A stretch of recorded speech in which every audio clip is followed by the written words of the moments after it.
Am I the butthole for being upset enough at my wife for how she reacted to a house fire with our baby in the house that I left for a night with our baby? My wife and I have an 8-month-old.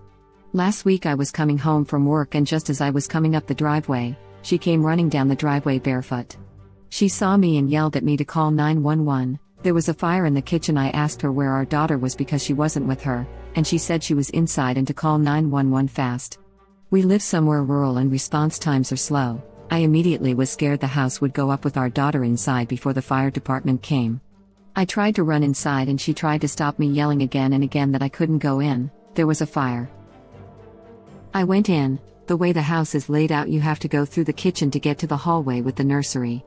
There was a grease fire on the stove and a pan in the wall above the stove, and the curtains nearby was catching. I put out the pan by putting a lid on and then put out the wall and curtains with the fire extinguisher. Then I immediately went to the nursery and got our daughter. Going back outside, my wife was gone. I soon found out she went down the road looking for a neighbor whose phone she could use. But at the time, and for a while, I was really upset that her reaction to a fire had been to run out without our baby and to even try to stop me from going inside before the fire department had come.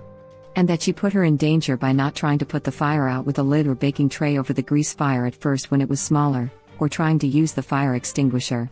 If I hadn't come home when I did, I don't want to think about what would have happened. The fire department showed up, but the fire was already out, and my wife returned too, driven by a neighbor.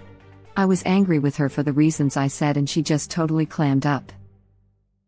I went to stay with my brother and sister-in-law that night, taking our daughter. And my wife was very angry with me over it, saying the next day, how dare I leave her alone after that. She needed someone to drive her to the urgent care after injuring her feet running barefoot. That upset me even more, that was what she was worried about, not what had almost happened when she ran out of the house on fire without our baby. I've been staying at my brother's for about a week now. I don't know what to do, or if I was in the wrong for being so angry. Am I the butthole for how I reacted to my wife starting an accidental kitchen fire, then running away, leaving our baby in the house? BR aka Beyond Reddit. You need counseling, Coops an individual, not am I the butthole. Yeah, agreed. This is out of our pay grade. The damage here is immense and multifaceted. Don't let people here put ideas in your head. You are likely to get drama mongering in spite of how well-meaning and sympathetic they might be. You need to bring in the professionals. For real. Some of you are getting paid. Damn, where did I go wrong then? Just kidding, but in all seriousness, yeah, original poster and his wife need to get counseling. Individuals and couples. We get paid in layers, delicious layers of gum. Nobody ever pays me in gum. I'm glad I'm not the only person to have that echo through their mind constantly. You guys get paid? I've been giving my thoughts for free. For some reason I read that as gay parade. I need to stop staring at my phone. You're getting paid where my cut. Not the butthole. Agree. Beyond Reddit. Counseling is a good idea. You really never know how you're going to react in an emergency until you're there. I have several in my past that I'm less than proud of, and several where I reacted just fine. I'd like to think I'm good in an emergency, but I have to say, sitting here in a non-emergency situation, I'm probably 60 to 40 bad to good. Recommend counseling followed by practice for what ifs, as in what if there was another fire, blizzard, tornado, etc. Practice helps because then muscle memory kicks in. I'm curious how old the wife is, because this sounds like the kind of freakout somebody who has never seen fire might have. People of all ages freak out and act unexpectedly in time of crisis. This is what I came here to say. It doesn't matter if it's a major crisis or a small one.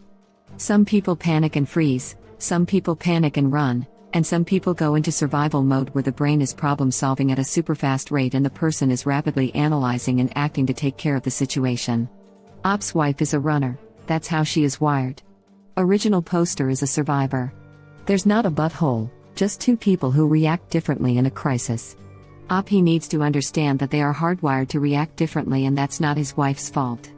Counseling may help them to understand each other better, and the good news is that his wife can learn to overcome her innate flight reaction in the same way people can learn to overcome phobias with professional help. Dude, you're so much nicer than I am. Hardwired or not, I don't think I could look past this. As a mother, I just assume it's my job to sacrifice myself for my kids when danger arises. But you're not wrong, we can't really help how we're wired. People love to claim I'd have done it differently. Then they run when they're in an emergency situation, because it's different when it happens to them. Mothers might sometimes choose to leap into literal fire to save their kids, but most will not. Because having children doesn't stop you wanting to survive yourself. People seriously romanticize this sort of thing, turn it into an honor situation, but the reality is there is no honor as dying in a house fire with your kids when you could have escaped. You're just dead, and then people write romantic stories about how brave you were, when in reality saving the kids is just another desperate survival instinct that does or doesn't kick in. There's also the fact no one ever wants to admit, if it's your first kid, or even a newborn, you have had 20 to 40 years without this child in your life, and maybe a few days to months with them. And in those moments of instinct or autopilot, it is entirely plausible to forget them. It doesn't make you less of a parent. You're acting outside of your conscious control, and that part of you is going off habit, not reality. Now, refusing to let him back inside doesn't really fit that, but the initial reaction to run does. As outsiders, we can see here all day and say how we would have handled things differently/better. But unless you're in that position yourself, it is hard to say how you would react. I feel like people are really overemphasizing the scale of this emergency.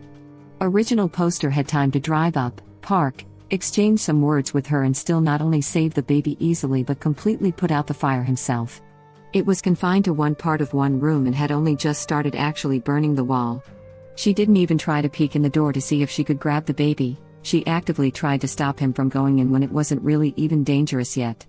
My gut feeling is that this is at least as likely to be postpartum depression and an attempt to kill the baby as it is to be panic.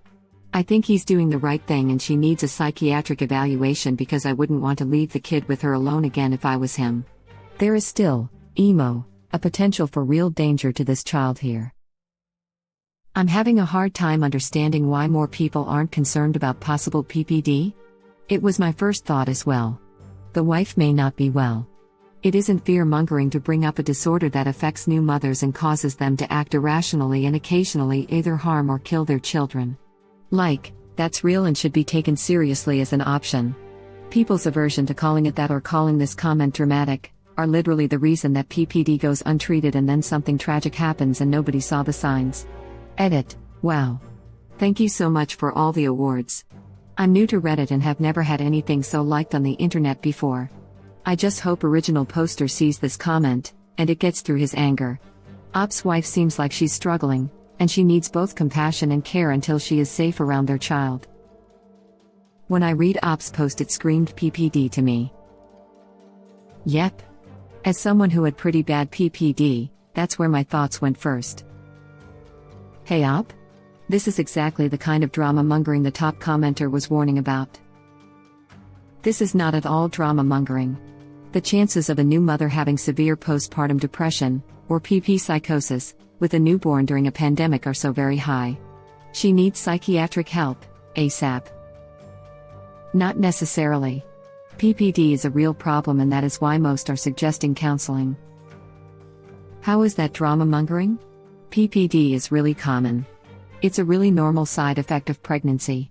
Trying to kill your baby, not so common, but it does happen. Unfortunately, it happens every day. There's a reason you're warned about that stuff in parenting classes, repeatedly. Oh, I totally agree. The first thing I thought of was, is she trying to kill the baby? Only because she actively tried to stop him from entering the house. My first thought was this may have been an on-purpose accidental fire. Nothing else about stopping dad from entering the home makes sense. Mom needs a mental health evaluation. She's really independent, and I know she'd be resistant to going to a therapist or counselor. She really only opens up to me and a few close friends.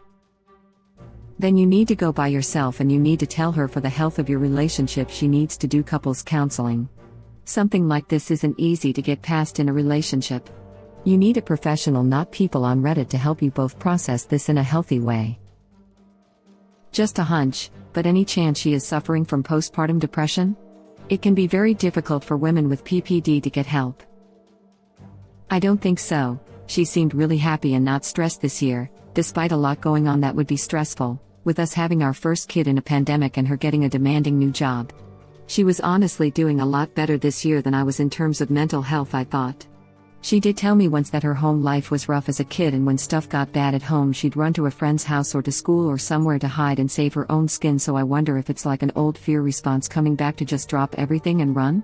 I've honestly never seen her do this myself, and she doesn't like talking about it much, so I don't know. Agree with many, above our pay grade, but you may already have the answer here. You both need to have a good chat, when emotions are not running as high. There's a huge bit of information there. If you read up about early childhood trauma and the impact on brain development, there might be an explanation for her behavior. I agree that you need some outside help for someone who understands PTSD. She did tell me once that her home life was rough as a kid, and when stuff got bad at home she'd run to a friend's house or to school or somewhere to hide and save her own skin, so I wonder if it's like an old fear response. Some people handle trauma by running. Others like me shut down completely. Thankfully I've got help for it, so I don't anymore. She needs to speak to someone independent. Preservation of self is fine, however not when they can't protect themselves, a child or other person for that matter is involved. Sounds like an old fear response. And also, if she hasn't worked through her childhood trauma, it is only going to smack you all in the face now she is a mother. Sounds to me like she has a lot of work to do on herself. When my daughter was about 18 months old, she choked on a nickel.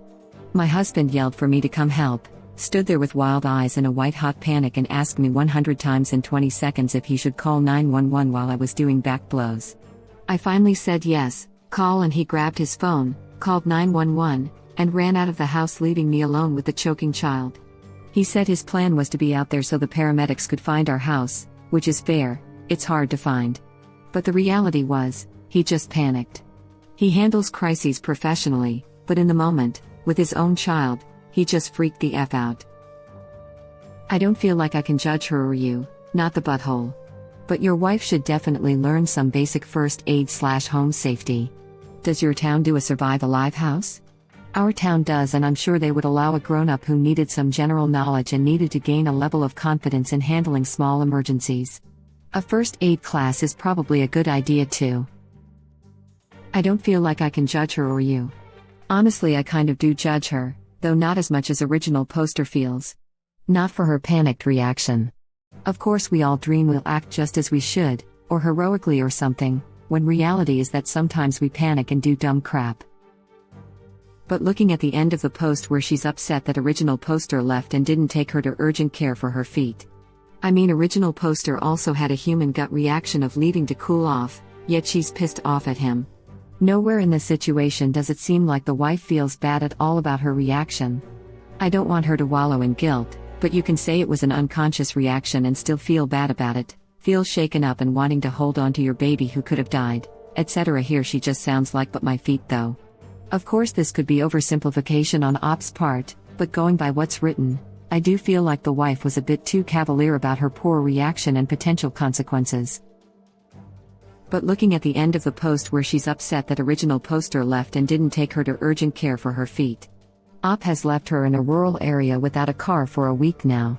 Having lived in that type of area, I would be upset with original poster for that too. There is no delivery service out there. There are no stores in walking distance.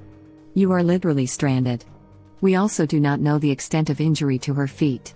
She could have had major lacerations or even frostbite. Wait, what? I thought this was I left for a night to cool off. And while I got that it was rural, I didn't catch that she was left with no car or anything, much less for a week. I don't know about the injuries. I would have hoped that if they were bad enough she would have insisted or he would have caved. So I'm not sure what I feel about that, since we don't know more details on that issue. I still stand by the rest of what I said, based on what I read at least. But yeah, if original poster has been gone for a week. That's not great. Yeah. The title said for a night, but the last sentence before the TLDR said he has been at his brother's for a week. In this comment, he says he has the only car the family has. If they lived in a more populated place, where there were cabs, Ubers, public transport, delivery service etc., it would still be sucky but not as sucky. The way original poster describes the slow emergency response time, the long drive, having to run to the neighbors and being brought back by a car. Sounds a lot like where I live. It would be impossible to live out here without a car. Web link. Oh damn. Well, no wonder she's mad. Especially if she does legitimately have injuries. This whole thing is a mess. To be fair, she did complain about the feet the day after. So I kind of agree that after bailing from a fire and leaving her daughter behind, which can be somewhat understandable since some people just panic, the thing she complains about is having to be driven to the hospital instead of not giving her access to their baby after something that should have left her feeling guilty. But overall, this seems like way too big of an issue, and for all we know, the mom could be in denial about the way she acted. Don't think just being away from the mom forever will actually do anything, so original poster should probably return home and talk about the situation like an adult so they can better understand what each is actually mad about. I'd be a lot more pissed off at the fact that Op's daughter would have effing died had he not been lucky enough to get home at that exact moment. Get a grip, man. Thank you for watching. Please subscribe to be the first to know about Red Rabbit Reader's new videos. If you like our videos, please like them on YouTube and share them with your friends. We welcome your comments below. Press to start another of our videos.